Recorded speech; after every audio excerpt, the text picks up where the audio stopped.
Hello മക്കളെ, അഖില miss ആണ്. അപ്പോൾ നമ്മുടെ 8 CBSE ഓൾമോസ്റ്റ് കംപ്ലീറ്റ് ആയിട്ടുണ്ട് അല്ലേ. ഇപ്പം ഇനി നമ്മൾ പോകുന്നത് ക്ലാസ് 9 CBSEയിലേക്കാണ്. അപ്പോൾ നമുക്ക് ഓൾറെഡി പരിചയമുള്ള ഒരു കാര്യമാണ് ഇവിടെ ആദ്യമായിട്ട് തന്നെ നമുക്ക് പറയാനുള്ളത്, നമ്മുടെ സിലബസ് ചേഞ്ചിനെ പറ്റിയാണ്. അപ്പോൾ നമുക്കറിയാം നിങ്ങളെല്ലാവരും 8 CBSEയിൽ പുതിയ സിലബസ് പഠിച്ചിട്ടുള്ള ആളുകളാണ് അല്ലേ. അപ്പോൾ അതിൻ്റെ ഒരു കണ്ടിന്യൂസ് പ്രോസസ് ആയിട്ട് 9 CBSEയിൽ നമ്മൾ പുതിയ സിലബസ് തന്നെയാണ് ഫോളോ ചെയ്യാൻ പോകുന്നത്. അപ്പോൾ നമുക്കറിയാം 9 CBSEയിലേക്ക് വരുന്ന സമയത്ത് സയൻസിൻ്റെ കേസിൽ നമുക്ക് ഓൾറെഡി ഫിസിക്സ്, ബയോളജി, കെമിസ്ട്രി ആയിരുന്നു ഉണ്ടായിരുന്നത്. കൂടാതെ എർത്ത് സയൻസ് എന്ന് പറയുന്ന പുതിയൊരു സബ്ജക്റ്റ് കൂടെ ഇവിടെ ഇൻട്രൊഡ്യൂസ് ചെയ്തിട്ടുണ്ട് അല്ലേ. അപ്പോൾ നമ്മൾ മനസ്സിലാക്കേണ്ടത് കെമിസ്ട്രിയിലുള്ള പ്രധാനപ്പെട്ട മാറ്റങ്ങൾ നമ്മൾ പറയുമ്പം ഈ ഒരു സിലബസ് അനുസരിച്ച് നമ്മുടെ ആദ്യത്തെ ചാപ്റ്റർ എന്ന് പറയുന്നത് എക്സ്പ്ലോറിംഗ് മിക്സ്ചേഴ്സ് ആൻഡ് സെപ്പറേഷൻ ആണ്. അപ്പോൾ നമ്മുടെ പഴയ സിലബസ് അനുസരിച്ച് നമ്മുടെ സെക്കൻഡ് ചാപ്റ്റർ ആയിരുന്ന is matter around S pure, ആ ഒരു ചാപ്റ്ററിൽ നിങ്ങളെ സീനിയേഴ്സ് ഒക്കെ പഠിച്ചിട്ടുള്ള കുറേ കാര്യങ്ങളുണ്ട്, അതായത് മിക്സ്ചേഴ്സുമായിട്ട് ബന്ധപ്പെട്ടിട്ടുള്ള കുറേ കാര്യങ്ങൾ. അതൊക്കെ അതേപോലെ തന്നെ ഈ ഒരു ചാപ്റ്ററിൽ നമുക്ക് കണ്ടിന്യൂ ആയിട്ട് തന്നെ നമുക്ക് പഠിക്കാനുണ്ട്. പക്ഷേ അതിൻ്റെ കൂടെ ആയിട്ട് പ്രധാനപ്പെട്ട ചില കാര്യങ്ങളൂടെ ഇവിടെ ആഡ് ഓൺ ചെയ്യുന്നുണ്ട്. അതാണ് ആ ചാപ്റ്ററിന്റെ പേരിൽ തന്നെയുള്ള സെപ്പറേഷൻ മെത്തേഡ്സ് അല്ലെങ്കിൽ സെപ്പറേഷൻ ടെക്നിക്സ് എന്ന് പറയുന്നത്. പ്രധാനപ്പെട്ട എല്ലാ സെപ്പറേഷൻ ടെക്നിക്സും നമുക്ക് ഈ ഒരു ചാപ്റ്ററിൽ പഠിക്കാനായിട്ടുണ്ട്. അപ്പോൾ തന്നെ നിങ്ങൾ ആലോചിക്കുക, കഴിഞ്ഞ തവണയുള്ള ഒരു ചാപ്റ്റർ അതേപോലെ ഉണ്ട്, കൂട്ടത്തിലാണ് ഈ ഒരു കാര്യങ്ങൾ കൂടെ എന്ത് ചെയ്യുന്നത്, ആഡ് ചെയ്തിരിക്കുന്നത്. അപ്പോൾ അത്യാവശ്യം വലിയൊരു ചാപ്റ്റർ തന്നെയാണ് നമ്മുടെ ആദ്യത്തെ ചാപ്റ്റർ എന്ന് പറയുന്നത്. ഇനി രണ്ടാമത്തെ ചാപ്റ്റർ എന്ന് പറയുന്നത് സ്ട്രക്ചർ ഓഫ് ആൻ ആറ്റം എന്ന് പറയുന്ന ചാപ്റ്റർ ആണ്.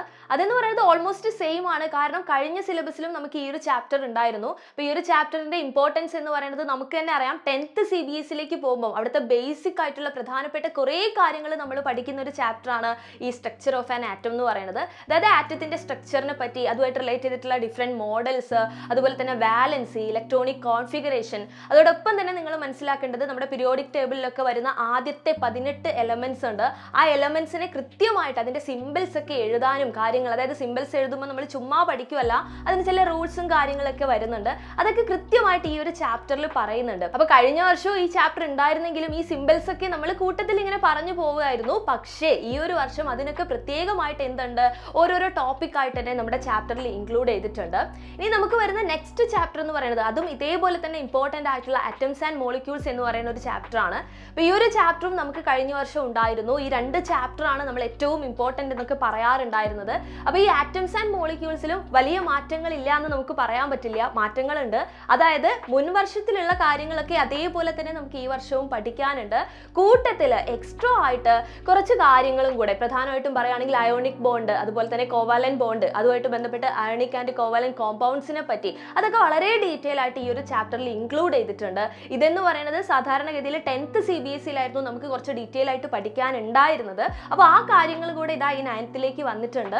അപ്പോൾ നിങ്ങൾ മനസ്സിലാക്കുക, ഈ 3 ചാപ്റ്റേഴ്സേ ഉള്ളൂ, പക്ഷേ 3 ചാപ്റ്റേഴ്സും അത്യാവശ്യം വലിയ ചാപ്റ്റേഴ്സ് ആണ്. ഒരുപാട് കാര്യങ്ങൾ നമുക്ക് ഡിസ്കസ് ചെയ്യാനുള്ള ചാപ്റ്റേഴ്സ് ആണ്. കൂട്ടത്തിൽ നിങ്ങൾ ആലോചിക്കേണ്ടത് 9 CBSEയിൽ നമ്മളെ ഫസ്റ്റ് ചാപ്റ്ററിന്റെ കാര്യം അത് നമ്മൾ പറഞ്ഞിട്ടില്ല അല്ലേ. മാറ്റർ ഇൻ അവർ സറൗണ്ടിങ്സ് എന്ന് പറയുന്നതായിരുന്നു നമ്മൾ ആദ്യത്തെ ചാപ്റ്റർ. ഏറ്റവും സിമ്പിൾ ആയിട്ടുള്ള ഒരു ചാപ്റ്റർ ആയിരുന്നു. ആ ചാപ്റ്റർ അല്ലെങ്കിൽ അതുമായിട്ട് റിലേറ്റ് ചെയ്തിട്ടുള്ള ഒരു ചാപ്റ്റർ നമുക്ക് എന്ത് ചെയ്യാൻ പറ്റുന്നില്ല, ഈ ഒരു വർഷം നമ്മുടെ കെമിസ്ട്രിയിൽ കാണാൻ പറ്റുന്നില്ല. പക്ഷേ അതിനകത്ത് വരുന്ന കാര്യങ്ങളൊക്കെ എർത്ത് സയൻസിൽ എന്ത് ചെയ്തിട്ടുണ്ട്, ഇൻക്ലൂഡ് ചെയ്തിട്ടുണ്ട്. വാട്ടർ സൈക്കിളും കാര്യങ്ങളൊക്കെ അവിടെ വരുന്നുണ്ട്.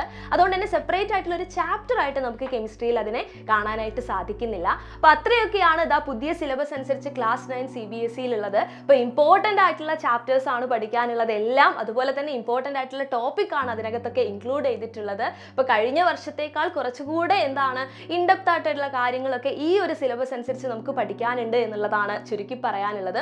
അതോടൊപ്പം തന്നെ മനസ്സിലാക്കിയിട്ടുള്ള ഒരു കാര്യം എന്ന് പറയുന്നത് കുറച്ചധികം ആക്ടിവിറ്റീസ് ഒക്കെ ഈ ഒരു സിലബസ് അനുസരിച്ച് നമുക്ക് ഈ കൊല്ലം ചെയ്യാനായിട്ടുണ്ട്. അതുപോലെ തന്നെ കുറച്ചധികം എക്സ്പെരിമെന്റ്സും കാര്യങ്ങളൊക്കെ ഇതിനകത്തൊക്കെ ഇൻക്ലൂഡ് ആയിട്ടുമുണ്ട്. അപ്പോൾ ഈ മാറ്റങ്ങളൊക്കെ അടങ്ങിയിട്ടുള്ള ക്ലാസ് 9 CBSE അടിപൊളിയായിട്ട് തന്നെ നമുക്ക് പഠിക്കണം. സോ നമുക്ക് വീണ്ടും കാണാം. ബൈ.